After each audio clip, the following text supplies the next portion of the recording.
박수홍이 54세의 나이에 아빠가 된 순간 그 감정은 말로 다 할 수 없었을 것입니다. 그런데 딸이 태어나는 순간부터 하루도 빠짐없이 전보기에 사진을 찍어 올리던 박수홍은 신생아 촬영을 올리면서 비판 섞인 반응을 얻었는데요. 김다혜는 전보기 전용 계정에 요즘은 조리원에서 연계해 신생아 촬영을 하나 봐요. 우리 전보기 착하고 예쁘게 촬영을 마쳤다고 김다혜는 흐뭇하게 바라봤죠. 그런데 김다혜는 다만 아기 만지고 아기 얼굴 가까이 대고 말하시던데 100일의 접종은 다 안 했다고 하셔서 걱정돼서 조마조마. 매주 다른 신생아들도 만나실 텐데 너무 우려스러운 건 엄마 마음일까요? 전보가 면역력 키우자라고 덧붙여서 글을 썼는데 결국 김다혜가 우려했던 일이 벌어지고 말았습니다. 김다혜는 사진사가 신생아와 접촉하는 직업을 가졌음에도 100일에 예방접종을 하지 않아 우려를 드러냈는데 신생아가 워낙 면역력이 취약해 사진사와의 접촉 때문에 어디가 아프게 될까봐 걱정을 한 것이죠. 김다혜는 자신의 SNS에 사진사의 뒷모습을 올리며 상황을 알렸는데 이것이 불필요한 논란의 불씨가 되었죠. 일반인을 공개적으로 언급하며 저격의 성격을 띄었다는 비판이 쏟아졌고 이는 것엔 역풍을 불러왔는데 누군가는 김다혜의 걱정이 엄마로서 당연하다고 했지만 누군가는 방식이 과했다며 눈살을 찌푸렸습니다. 결국 김다혜는 논란을 진화하기 위해 사과문을 올리기에 이르렀는데요. 조리원은 방역이 매우 엄격한 곳이라 매주 출입하는 밀접 접촉자분들이 당연히 예방접종을 했으리라 믿었어요. 그런데 촬영 도중에 100일에 예방접종이 되어 있지 않다는 사실을 알게 되었을 때 중단 요구를 하는 것도 쉽지 않았습니다. 김다혜는 자신이 최근 100일에가 183배 급증했다는 기사를 접하며 민감하게 반응했던 것을 인정하며 자신의 예민함이 논란을 키웠음을 고백했죠. 특히 사진사의 뒷모습 공개에 대해 김다혜는 저격할 목적이었다면 스튜디오 이름이나 더 구체적인 정보를 밝혔겠죠. 그런 의도는 전혀 없었습니다라고 해명했는데요. 결국 논란이 커지자 김다혜는 개인적으로 해결하면 되는 일을 SNS에 전시하여 갑론을박만 일으키고 앞으로 조심하겠다고 깊이 사과했는데 이뿐 아니라 김다혜는 특정 커뮤니티에서 좌표 찍고 비계정 단체 활동하는 것을 자제 부탁드린다고 커뮤니티를 저격했다가 언니님들 화 좀 푸세요. 조심할게요. 언니 취소. 동생님들 미안합니다라고 다시금 사과했으나 논란이 커지자 해당 게시글을 삭제했죠. 특히 특정 커뮤니티를 지정해 언급하면서 화내지 마세요라고 대처한 것은 반감을 더 살 수 있는 대목이고 그래서 아직까지도 역풍이 불고 있는데요. 결국 갑론을박 속에서 적절하지 못한 대처의 끝은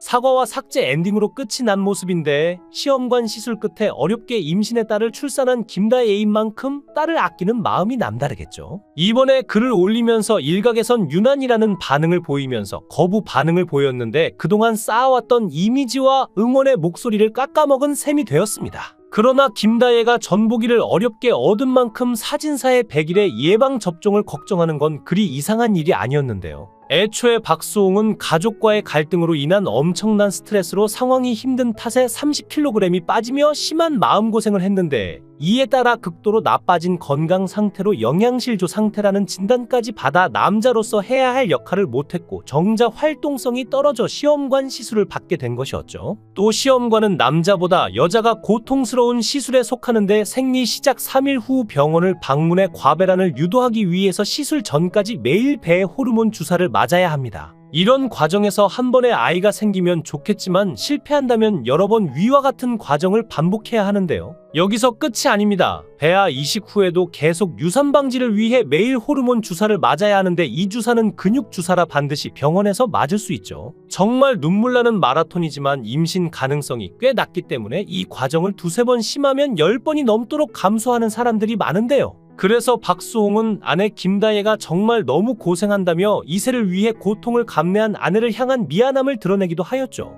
그런데 결국 김다혜가 우려했던 일이 벌어지고 말았습니다. 전 세계적으로 100일애가 유행하는 가운데 국내에서도 생후 2개월 영아가 사망한 것인데요. 100일애로 인해 영아가 사망한 것은 2011년 통계 작성 이후 국내에서 처음 있는 일이라고 하죠. 질병관리청에 따르면 100일애로 입원 치료를 받던 영아가 지난 11월 4일 증상 악화로 사망했는데 이 영아는 100일애 1차 예방접종 대상인 생후 2개월 미만으로 접종 전에 기침, 가래 등 증상이 나타나 병원을 찾았다가 지난 10월 31일 100일애 확진을 받았다고 합니다. 백일에는 보르데텔라균에 감염돼 발생하는 호흡기 감염병인데 백일해란 이름은 100일 동안 기침을 할 정도로 증상이 오래 간다는 데서 유래했고, 잠복기는 4에서 21일이며 발작적인 기침과 우파는 숨소리를 보이는 것이 특징적인 증상인데요. 백일해는 올해 들어 전국적으로 유행하고 있는데 지난해 백일해 환자는 292명이었고 올해 들어 11월 첫째 주까지는 누적 3332명으로 지난해 대비 100배가 넘었죠. 한국뿐만 아니라 전 세계가 백일해에 시달리는 중인데 영국에선 올해 9월 말까지 13,952명의 환자가 발생해 영아 10명이 사망했고 프랑스에서도 13만 명 이상의 환자가 나왔고 소아 22명, 성인 13명 등 35명이 숨졌습니다. 미국에선 올해 22,273명의 환자가 발생했으며 지난해 2명, 2022년 1명의 1세 미만 영아가 각각 사망했죠. 생후 첫 접종 전 영아를 보호하기 위해선 임신 3기부터 임신부가 예방접종을 해서 영아가 백일해의 면역을 갖고 태어날 수 있게 해야 하고, 영유아의 부모와 조부모 등 돌보미, 의료종사자, 산후조리원, 근무자 등도 백일해 고위험군과 접촉하기 최소 2주 전에 백신을 접종할 필요가 있는데요. 박수홍은 딸이 태어나는 순간부터 하루도 빠짐없이 전보기에 사진을 찍어 SNS에 올리며 사랑에 빠진 듯한 표정으로 온 세상에 딸의 존재를 알리고 있습니다. 전보기의 머리숱은 정말 인상적이었는데 마치 작은 헬멧이라도 쓴 듯한 까만 머리는 사람들의 시선을 한눈에 사로잡았고, 그것을 보고 있던 박수홍의 얼굴엔 미소가 떠나지 않았죠. 그가 그토록 바라던 54년을 기다려 만난 그 생명체가 이렇게나 사랑스럽게 눈앞에 나타났으니 매 순간을 기록하고 자랑하는 것이 어찌 당연하지 않겠습니까? 박수홍은 출산 직후 하염없이 눈물이 흘렀다면서 내가 살면서 이런 경험을 할 수 있을까 했는데 현실이 됐다. 너무 고맙다.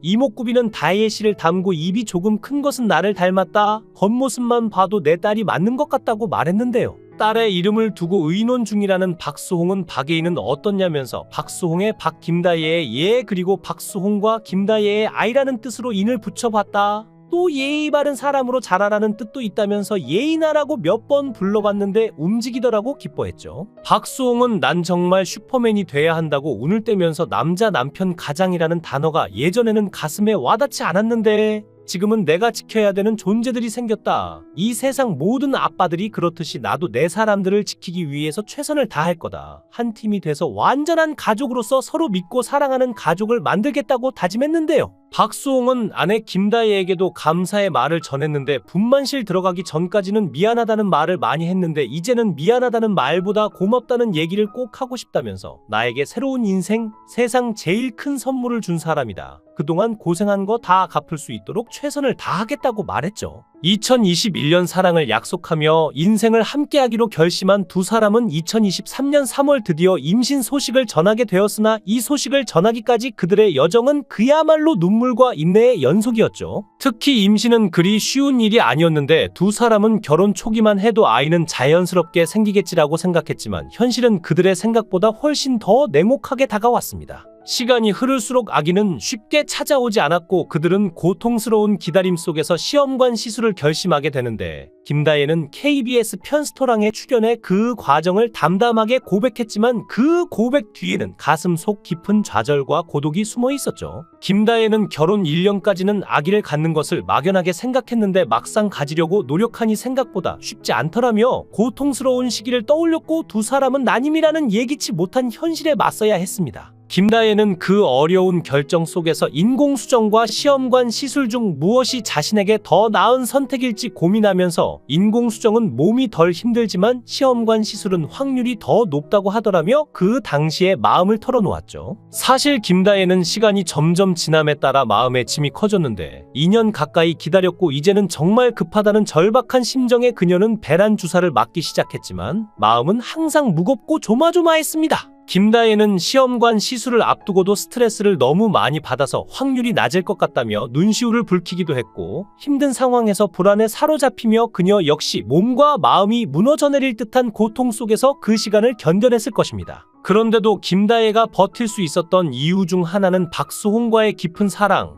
그리고 상대적으로 젊은 나이였는데 54세의 박수홍과 31세의 김다혜는 둘 사이의 나이 차이는 무려 23살이지만 이들은 그 격차를 넘는 사랑과 신뢰로 서로를 지켜주었죠. 난임병원 의사 또한 김다혜의 나이가 상대적으로 젊다는 점을 강조하며 긍정적인 가능성을 전해주었고 그 말 한마디가 그녀에게는 큰 용기가 되었을 것입니다. 그리고 마침내 그들에게도 축복이 찾아왔는데 결혼 3년 만에 시도한 시험관 시술 1차에서 기적처럼 임신에 성공했고 이 소식은 박수홍과 김다혜에게 그 어떤 말로도 표현할 수 없는 감격을 안겨주었죠. 박수홍과 김다혜의 부부는 소중한 딸 전복이의 탄생으로 인생 최고의 기쁨을 맞이했지만 그들의 현실은 마치 드라마보다 더 복잡하고 충격적인 막장 이야기가 계속되고 있습니다. 박수홍의 친형 박진홍이 설립한 법인 메디아붐의 지분 구조는 마침내 숨겨진 비밀이 하나 둘씩 밝혀지기 시작했는데 이 지분은 친형 박진홍의 자녀들이 소유하고 있다는 사실이 최근 항소심 3차 공판에서 확인되었죠. 이 사건은 팬들뿐 아니라 대중들에게도 여러 가지 생각을 하게 만드는데 가족이라는 이름으로 얽힌 돈 문제는 언제나 복잡하고 그 해결은 쉽지 않습니다. 그러나 박수홍이 이 모든 어려움을 이겨내고 전복이와 함께 밝은 미래를 꿈꾸길 바랍니다. 우리 모두 그가 이제는 평화로운 삶을 되찾을 수 있기를 응원하고 있겠습니다.